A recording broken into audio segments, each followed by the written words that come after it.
किस श्राप के कारण स्त्रियों को मासिक धर्म आता है। आखिर स्त्रियों को मासिक धर्म क्यों आता है? प्रत्येक स्त्री को हर महीने मासिक धर्म तो आता ही है, पर आज के इस वीडियो में मैं आपको यह भी बताऊंगा कि स्त्रियों को किस श्राप की वजह से मासिक धर्म की पीड़ा होती है, और तो और मासिक धर्म के दौरान स्त्रियों को कौन से कार्य नहीं करने चाहिए, और जब स्त्रियों को मासिक पीड़ा होती है तो कुछ लोग स्त्रियों को क्यों अछूत समझने लगते हैं।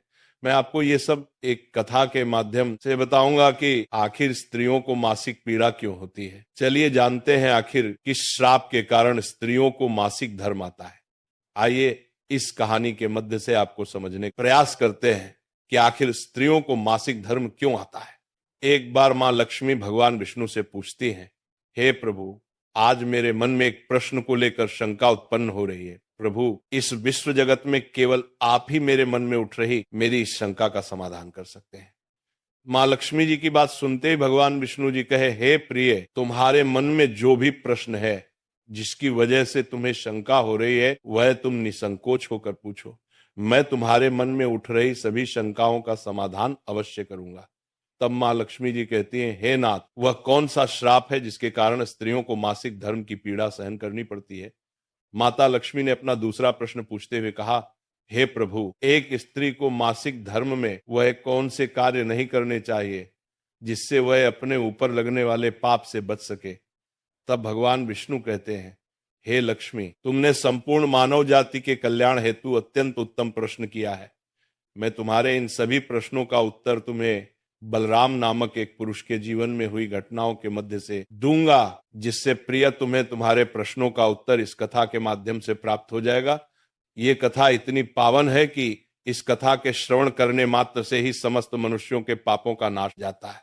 जो भी गृहस्थ जीवन में है और वे पति पत्नी इस कथा को ध्यान पूर्वक सुनते हैं तो उन्हें सुख और सौभाग्य की प्राप्ति होती है। इसलिए हे देवी लक्ष्मी, मैं जो कथा आपको सुनाने जा रहा हूं, आप भी इस कथा को ध्यान पूर्वक पूरा अंत तक अवश्य सुनिएगा। अब देवी लक्ष्मी कहती है, हे नाथ, ये बलराम कौन था और उनके जीवन में कौन सी घटनाएं हुई थी। हे प्रभु, मैं इस कथा को सुनने के लिए उतावली हो रही हूँ। कृपया आप इस कथा को मुझे सुनाइए। मैं इसे ध्यान पूर्वक पूरा अवश्य सुनूंगी और संपूर्ण विश्व जगत में विख्यात भी करूंगी। तब भगवान विष्णु कथा सुनाना आरंभ करते हैं और कहते हैं कि हे देवी लक्ष्मी, पूर्व काल की बात है। निर्मल देश में एक अत्यंत सुंदर नगरी थी। उस नगरी में बलराम नाम का एक ब्राह्मण रहा करता था। बलराम को समस्त वेदों और शास्त्रों का ज्ञान था। वह एक तेजवान और परम बुद्धिमान, गुणवान तथा धर्म के मार्ग में खुद की आहुति दे देने वाला एक ब्राह्मण था। सभी वर्णों के लोग बलराम को बड़ा सम्मान देते थे। बलराम प्रतिदिन यज्ञ करता था, दान धर्म के साथ संध्या उपासना भी किया करता था। बलराम पशु पुत्र बंधु बांधव तथा धन संपत्ति से संपन्न थे। बलराम की पत्नी का नाम गायत्री था। वह भी अत्यंत चरित्रवान, गुणवान तथा पतिव्रता धर्म का पालन करने वाली स्त्री थी। एक दिन बलराम और उसकी पत्नी गायत्री ने मिलकर अपने घर पर सत्यनारायण भगवान की पूजा रखी और सभी ब्राह्मणों को स्वयं जाकर निमंत्रण दिया। साथ ही नगर में निवास करने वाले समस्त मनुष्यों को उसने पूजा के लिए बुलाया। बलराम की पत्नी गायत्री ने अपने घर पर अनेक प्रकार का भोजन भी बनाया था और सभी को भोजन के लिए बुलाया। उसके बाद पूजा के दिन समस्त ब्राह्मण उसके घर पर पधारे। बलराम ने सभी ब्राह्मणों का विधि पूर्वक पूजन किया और उन सभी का बड़े ही प्रेम के साथ आदर सत्कार किया। फिर बलराम ने सभी ब्राह्मणों को घर के अंदर बुलाया और उन्हें आसन देकर प्रेम के साथ बैठाकर भोजन कराया। ब्राह्मणों को भोजन कराकर उनकी भूख की तृप्ति समाप्त करने के बाद बलराम ने भगवान का स्मरण करते हुए जिन जिन को बलराम ने बुलाया था उन सभी को वस्त्र आदि का दान करके विदा किया। वे सभी ब्राह्मण बलराम को आशीर्वाद देकर वहां से प्रस्थान कर गए। उसके बाद बलराम ने अपने परिवार के सभी मित्र, भाई बंधु तथा अनेक भूखे लोगों को भोजन करवाया। इस प्रकार से बलराम ने सभी को भोजन कराकर और पूजा संपन्न करके सभी को विदा करके जब बलराम अपने घर के द्वार के सामने गया तो उसने देखा कि उसके घर के सामने कुत्ता और सुअर आपस में कुछ बात कर रहे थे। जब ब्राह्मण बलराम ने उस कुत्ता और सुअर की पूरी बात सुनी तो बलराम को बड़ा आश्चर्य हुआ। वो कुत्ता और सुअर उसके माता पिता ही थे जो पिछले जन्म के पाप कर्मों के कारण इस जन्म में कुत्ता और सुअर बन गए हैं। तब वह ब्राह्मण बलराम मन ही मन सोचने लगा, ये दोनों तो साक्षात मेरे माता पिता हैं जो मेरे घर पर पशु बनकर आए हैं। भगवान ने किस कारण से इन दोनों को पशु बना दिया है? किस पाप के कारण मेरे माता पिता को यह पशु का शरीर प्राप्त हुआ है? बलराम ने सोचा कि अब मैं इनके उद्धार के लिए क्या करूं। इस प्रकार विचार करते हुए बलराम को रात भर नींद नहीं आई और वह रात भर भगवान का स्मरण करते हुए वो सोच विचार करने लगा।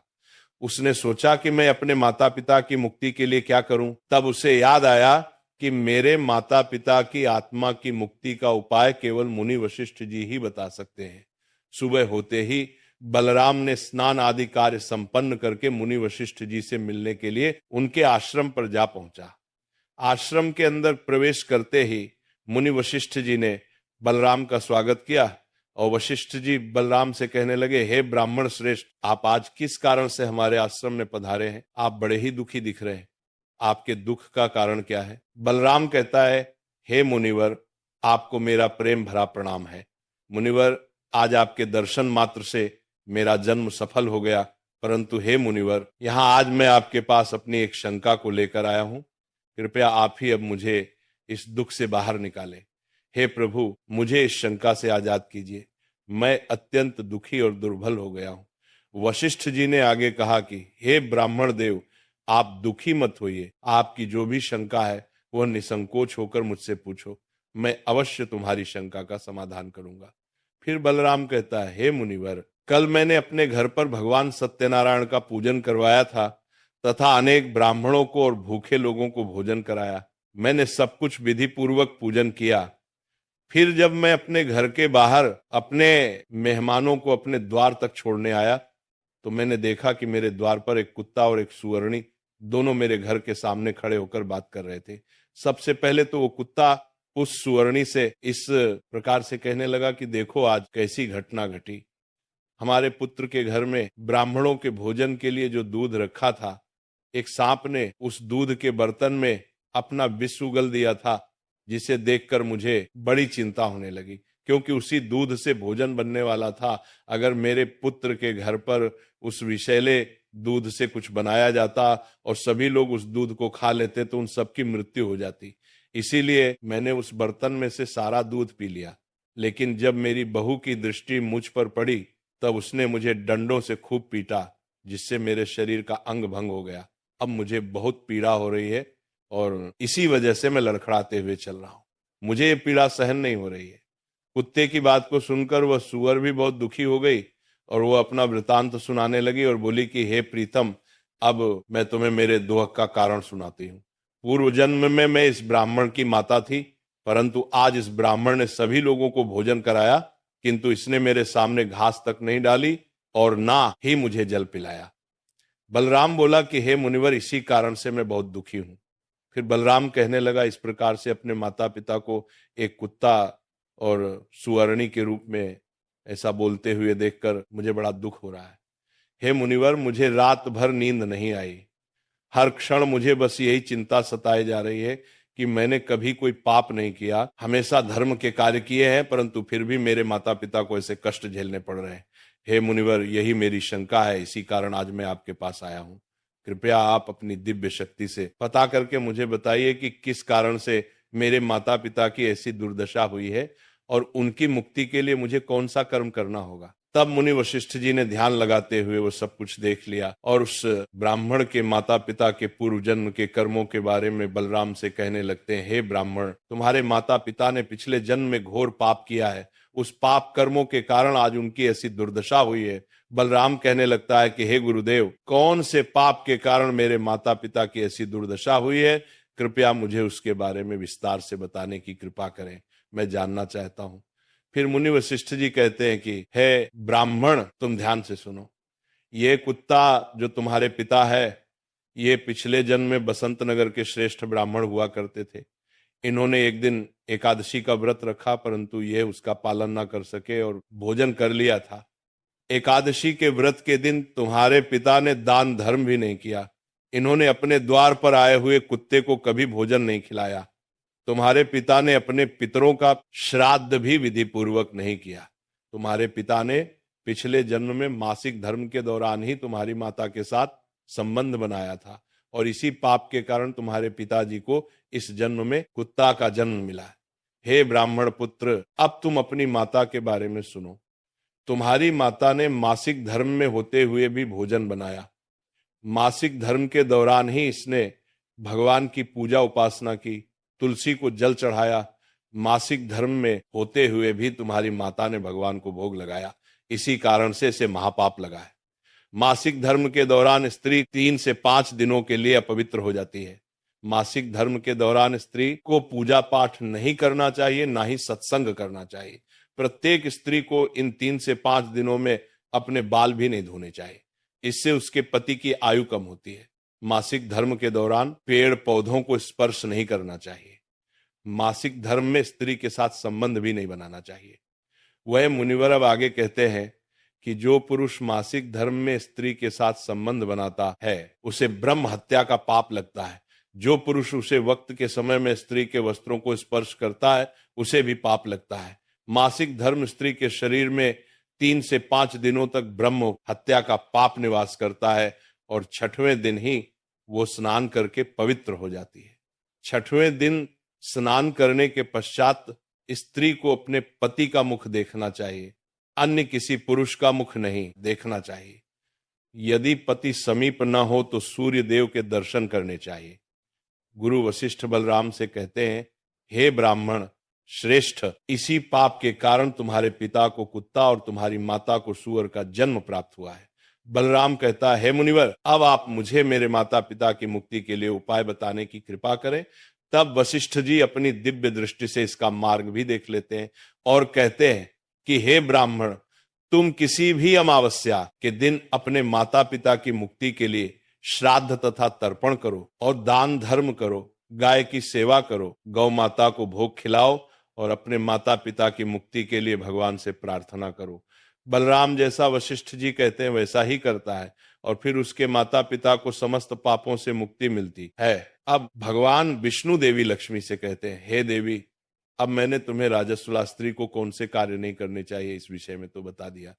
हे देवी, अब मैं तुम्हें ये बताता हूं कि किस श्राप के कारण प्रत्येक स्त्री जाति को मासिक धर्म की कठोर पीड़ा को सहन करना पड़ता है। तब मां लक्ष्मी जी बोली, हे नाथ, आपके इस प्रश्न के उत्तर से प्रत्येक स्त्री जाति की रक्षा होगी। मैं स्वयं उनके साथ रहकर उनको इस विषय में मार्ग प्रदान करूंगी। तब भगवान विष्णु कहते हैं, हे देवी, ठीक है, मैं तुम्हें इस प्रश्न का उत्तर भी दे देता हूं। प्राचीन में कालके नाम का एक प्रसिद्ध दानव हुआ करता था। दानव होने के कारण उनका स्वभाव दानवीय प्रवृत्ति का था और वह हमेशा ही युद्ध करने के लिए तत्पर रहते थे। फिर अचानक से एक दिन सभी दानव वृत्रासुर दानव के साथ मिलकर स्वर्गलोक पर आक्रमण करने लगते हैं। उन असुरों के पास भयंकर शक्तिशाली अस्त्र खंजर थे जिसका सभी देवता सामना नहीं कर सके और स्वर्गलोक से भागकर ब्रह्मदेव के पास आ गए और फिर उन्होंने ब्रह्मा जी को सब कुछ कह सुनाया। तब ब्रह्मदेव ने उन्हें असुरों को परास्त करने का उपाय बताते हुए कहा, हे इंद्र, तुम इसी क्षण महर्षि दधीचि के पास चले जाओ। वे तुम्हें अपनी शरीर की हड्डियों से तुम्हें अस्त्र शस्त्र प्रदान करेंगे और तुम उन्हीं अस्त्रों का प्रयोग करके वृत्रासुर का वध कर सको। फिर सभी देवता महर्षि दधीचि के आश्रम पर जाते हैं और वे सभी उनसे प्रार्थना करते हैं और महर्षि दधीचि से अस्त्र प्रदान करने की विनती करते हैं। फिर संसार के कल्याण के लिए महर्षि दधीचि अपने ही शरीर की हड्डियों से अस्त्र का निर्माण करते हैं। उन्हीं अस्त्रों में से एक वज्र नाम का अस्त्र होता है, जिसे अस्त्र को देवराज इंद्र धारण कर लेते हैं और फिर से सभी देवतागण वृत्रासुर के साथ युद्ध करने के लिए निकल जाते हैं। उसके उपरांत देवताओं और दानवों के बीच भीषण युद्ध होता है। सभी देवता आकाश में दानवों से युद्ध करने के लिए एकत्रित हो जाते हैं, सभी पर प्रहार करने लगते हैं। कई दिनों तक इस प्रकार से दैत्यों और देवताओं के बीच में भीषण युद्ध चलता है। फिर देवराज इंद्र और वृत्रासुर आमने सामने आ जाते हैं। दोनों के बीच युद्ध होता है और देवराज इंद्र अपने वज्र का प्रहार करके वृत्रासुर को मार डालते हैं। उसके शरीर में एक ब्रह्म हत्या वास करती थी। वह उस दानव वृत्रासुर की मृत्यु होते ही उसके शरीर से ब्रह्म हत्या बाहर निकलते हैं और इंद्र का पीछा करने लगती है। फिर वह ब्रह्म हत्या देवराज इंद्र के शरीर में प्रवेश कर लेती है, जिससे इंद्र को ब्रह्म हत्या का पाप लगता है। देवराज इंद्र ब्रह्मदेव के पास जाते हैं और उनसे ब्रह्म हत्या से छुटकारा पाने का उपाय पूछते हैं। ब्रह्मदेव उस ब्रह्म हत्या को इंद्र के शरीर से निकालने की आज्ञा देते हैं और वह ब्रह्म हत्या इंद्र के शरीर से बाहर निकलकर ब्रह्मदेव से कहने लगती है, हे परमपिता ब्रह्मदेव, अभी तक मैं वृत्रासुर के शरीर में निवास कर रही थी क्योंकि उसने अनेक ब्राह्मणों की हत्याएं की थी। जब इंद्र ने वृत्रासुर की हत्या की तो मैं इंद्र के शरीर में वास करने लगी। अब आप ही मुझे कोई उचित स्थान दीजिए जहां पर मैं रह सकूं। फिर ब्रह्मदेव कहते हैं, ब्रह्म हत्या में तुम्हें उचित स्थान देता हूं। ब्रह्मदेव ने ब्रह्म हत्या के 4 भाग कर दिए और कहा, ब्रह्म हत्या में तुम्हारा 1/4 भाग अग्नि के भीतर रहेगा, क्योंकि जो भी मनुष्य अग्नि को आहुति नहीं देगा तुम उसके शरीर में प्रवेश कर लेना। ब्रह्मदेव ने फिर कहा कि तुम्हारा दूसरा 1/4 भाग जल के भीतर रहेगा, जो भी जल में थूकेगा अथवा जल में मल मूत्र का त्याग करेगा तुम उसके शरीर में प्रवेश करोगे। फिर तीसरा 1/4 भाग पेड़ पौधों और वृक्षों के भीतर रहेगा, जो भी मनुष्य अकारण ही वृक्षों को काटेगा उसे भी ब्रह्म हत्या का पाप लगेगा।